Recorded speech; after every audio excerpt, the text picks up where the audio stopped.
That. So, could you give me a briefing of what these tools are and what they're using for? A little bit quicker. These are all cordless drill sets, and the ones that use rigid, the orange ones, are primarily drills, cordless drills. Does the brand really matter, or just? No, it's really personal preference according to weights, battery guards, longevity. Ryobi tends to be a little bit on the cheaper side. It's kind of like Black & Decker. Okay. That's Ryobi as well. So but if you're only using it once a year, and you're only doing light things, then that would probably do okay. These are smaller batteries. Actually,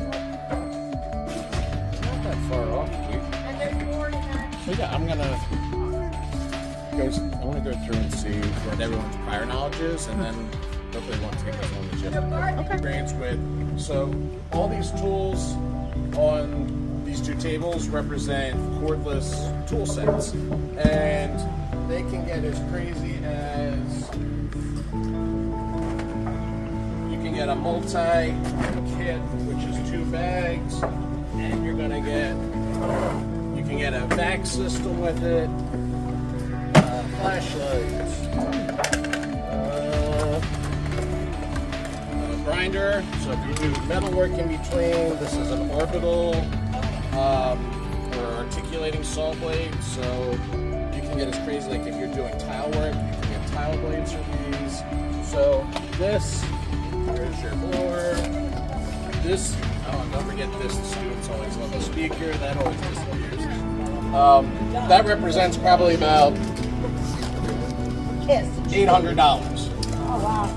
Now, I was telling the group yesterday that if you're on an educator's budget, Black Friday or Amazon Prime Days are your friends. It used to be that you could wake up really early, head to Lowe's, Home Depot, and you could get a bargain basement kit, which would be Impact. And I know I'm speaking a different language, but your basic starter set is usually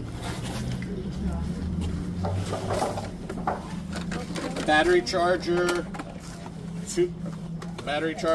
so these are 20 volt, and then a drill, an impact gun, and 2 batteries if you're lucky. And you can usually pick those up for like $99, sometimes even cheaper. But what you're really paying for are the batteries. This is like what your mechanic, they have a pneumatic version of this, an airline hose version, that this is what will put your tires on your car.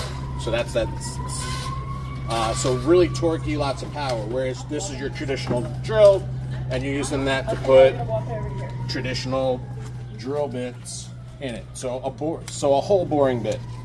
So if you're really old like myself, then they used to have the chucked versions where they would have had teeth, you'd pinch your fingers. So these are what are called keyless chucks.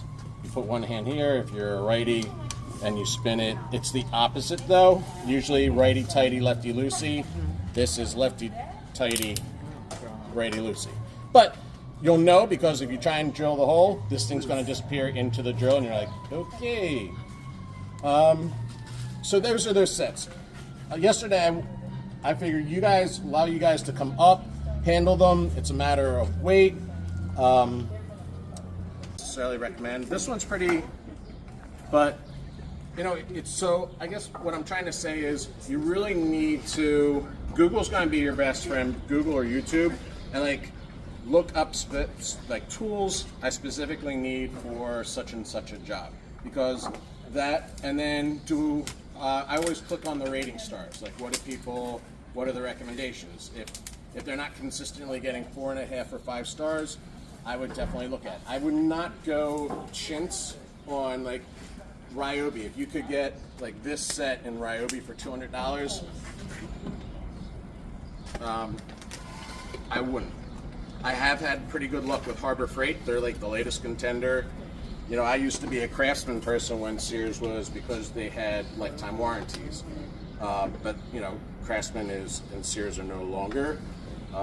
But Harbor Freight, they do have, and I forget what their brand is, but they do have a brand that has some lifetime warranties. You really would wear them all the time. I would get teachers can you have your kids take off their safety glasses in math class, please? So that's one way. Harbor Freight, these are like $1.89, and they are ANSI approved. If you're working outside vests, I would highly recommend vests. We're on Henry Ave, so we routinely have 3 people racing down the street at 90 miles an hour. So again, look at what, survey your area, especially if you're outside, know what your students